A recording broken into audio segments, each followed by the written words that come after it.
நம்மளுடைய strength and weakness என்னன்னே தெரியாமல் ஒரு ஆக்ஷனில் இறங்க சொல்லோ அதில் தோற்று போகிறதுக்கான சான்சஸ் வந்து நிறைய இருக்குது. அப்படி ஒரு செயலில் நம்ம இறங்கிறதுக்கு முன்னாடி என்னென்ன ஸ்ட்ரென்த் அண்ட் வீக்னஸை அனலைஸ் பண்ணணுன்றதை பற்றி தான் இந்த வீடியோவில் நம்ம பார்க்க போகிறோம். வினைவலியும் தன்வலியும் மாற்றான் வலியும் துணை வலியும் தூக்கிச் செயல். ஒரு செயலில் நம்ம இறங்கிறதுக்கு முன்னாடி நம்ம செய்ய போகிற செயல் வந்து எவ்வளோ கஷ்டமானதுன்றதை அனலைஸ் பண்ணணும். அது வந்து கஷ்டமாக ஈஸியான்றதை அனலைஸ் பண்ணணும். அது மட்டும் இல்லாமல் அதை செய்ய போகிற நம்மளுடைய ஸ்ட்ரென்த் அண்ட் வீக்னஸ் என்னன்றதையும் அனலைஸ் பண்ணோம். நம்ம செய்ய போகிற அந்த செயலுக்கு ஆப்போசிட்டாக இருக்கிற, அதாவது அந்த செயலுக்கு வந்து எதிராக நிற்கிற பர்சனுடைய ஸ்ட்ரென்த் அண்ட் வீக்னஸும் நம்மளுக்கு தெரிஞ்சிருக்கணும். அட் த சேம் டைம் நம்ம அந்த செயலை செய்ய சொல்ல நம்மளுக்கு சப்போர்ட் பண்ணுறாங்க இல்லையா, அவங்களுடைய ஸ்ட்ரென்த் அண்ட் வீக்னஸ், நம்ம எதிரிக்கு சப்போர்ட் பண்ணுறவங்களுடைய ஸ்ட்ரென்த் அண்ட் வீக்னஸ், இது எல்லாமே நம்ம அனலைஸ் பண்ணதுக்கப்புறம் தான் அந்த செயலில் இறங்கணும். அதுக்கு முன்னாடி நம்ம இறங்கவே கூடாது. ஒல்வ தறிவது அறிந்ததன் கண்தங்கி செல்வார்க்கு செல்லாதது இல். ஒரு செயலில் நம்ம இறங்கிறதுக்கு முன்னாடி நம்ம செய்ய போகிற அந்த செயல் வந்து நம்மளுக்கு கரெக்டாக இருக்குமா இல்லையா, நம்மளுக்கு சூட் ஆகுமான்றதை அனலைஸ் பண்ணணும். அதுக்கப்புறம் அதை அனலைஸ் பண்ணதுக்கப்புறம் அந்த செயலை செய்கிறதுக்கு என்னென்ன விஷயம் வந்து தேவைப்படுன்றதையும் அனலைஸ் பண்ணணும். இது மட்டும் இல்லாமல் அந்த செயலை நம்ம செஞ்சு முடிக்கிறதுக்கு முன்னாடி நம்மளுக்கு நிறைய தடங்கள் வந்து வரலாம், நம்ம நிறைய வந்து தோல்விகளை வந்து நம்ம சந்திக்கலாம். அதெல்லாம் கண்டு பயப்படாமல் நம்ம முயற்சி பண்ணிகிட்டே இருந்தோன்னா, இதெல்லாம் அனலைஸ் பண்ணிட்டதுக்கப்புறம் நம்ம முயற்சி பண்ணிகிட்டே இருந்தோன்னா நம்மளுக்கு கண்டிப்பாக சக்ஸஸ்ன்றது கிடைக்கும். உடைத்தம் வலியறியார் ஊக்கத்தின் ஊக்கி இடைக்கண் முறிந்தார் பலர். ஒரு விஷயத்தை நம்ம செஞ்சு முடிக்கிறதுக்கு முன்னாடி அந்த விஷயத்தை நம்மளால் செய்ய முடியுமா இல்லையா, நம்மளுடைய ஸ்ட்ரென்த் எவ்வளோ இருக்குது அப்படின்றத அனலைஸ் பண்ணாமல் ஜஸ்ட் ஒரு மோட்டிவேஷனால், ஒரு எக்ஸைட்மெண்ட்னால் ஒரு விஷயத்தில் நம்ம இறங்கணும்னா அந்த விஷயத்தில் நம்ம ஜெயிக்கிறதுக்கான சான்சஸ் வந்து ரொம்ப கம்மி. ஸோ ஜஸ்ட் ஒரு மோட்டிவேஷனை வச்சு மட்டுமே நம்மளால் வந்து ஒரு செயலில் வந்து வெற்றி பெற முடியாது. நம்மளுடைய ஸ்ட்ரென்த் எவ்வளோ இருக்குன்றதை அனலைஸ் பண்ணி அதை நம்மளால் செய்ய முடியுமா முடியாதா, அப்படி செஞ்சு முடிக்கிறதுக்கு என்னென்ன தேவைன்றதை அனலைஸ் பண்ணதுக்கப்புறம் தான் நம்ம ஜெயிக்கவே முடியும். அமைந்தான் குழுகான் அளவறியான் தன்னை வியந்தான் விரைந்து கெடும்.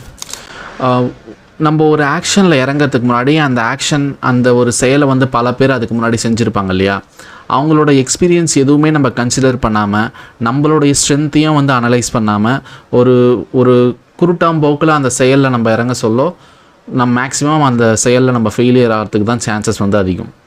அதனால் என்னென்னா, ஒரு செயலில் இறங்கிறதுக்கு முன்னாடி மற்றவங்க எப்படி அதை ட்ரை பண்ணாங்க, ஜெயிச்சாங்களா இல்லையான்றதையும் அனலைஸ் பண்ணோம். நம்மளால் அதை வந்து ஜெயிக்க முடியுமா முடியாதையான்றதை அனலைஸ் பண்ணதுக்கப்புறம் தான் நம்ம அதை செயலில் இறங்கணும். பீலிபை சாகாடும் அச்சிரும் அப்பண்டன் சால மிகுத்து பெயின்.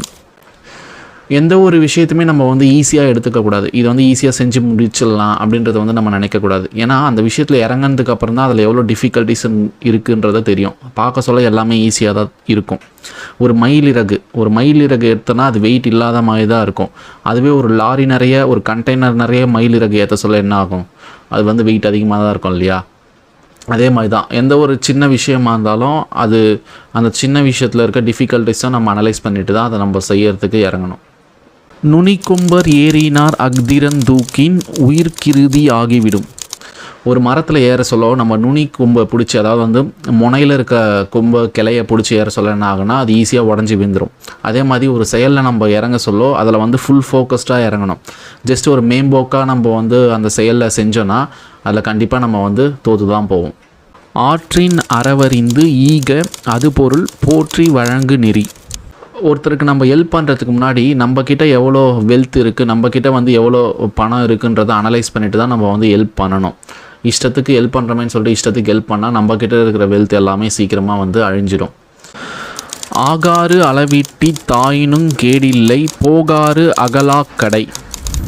நம்மக்கிட்ட இருக்கிற ஸ்ட்ரென்த் அண்ட் வீக்னஸில் முக்கியமாக நம்ம அனலைஸ் பண்ண வேண்டிய ஒரு விஷயம் என்னென்னு பார்த்தீங்கன்னா மணி, வெல்த். நம்மக்கிட்ட எவ்வளோ பணம் இருக்குது அப்படின்றத வந்து நம்ம முக்கியமாக அனலைஸ் பண்ணணும். அதுக்கேற்ற மாதிரி தான் செலவு பண்ணணும். நம்ம என்ன தான் வந்து ஒரு லோ பெய்டு எம்ப்ளாய்மெண்ட் அல்லது ஒரு லோ பெய்ட் ஜாபில் இருந்தாலும், நம்மளுக்கு சம்பளம் கம்மியாகவே வந்தாலும், நம்மளுடைய செலவும் அதை விட கம்மியாக இருந்துச்சுன்னா நம்ம ஈஸியாக வந்து ஹேண்டில் பண்ணிடலாம். நம்ம கம்மி சம்பளம் வாங்கிட்டு அதிகமாக செலவு பண்ண சொல்ல என்ன ஆகுனா நம்மளுடைய வீக்னஸ்ன்றது அதிகமாகும். அதனால் நம்ம நிறைய டிஃபிகல்ட்டிஸ் வந்து ஃபேஸ் பண்ண வேண்டியது இருக்கும்.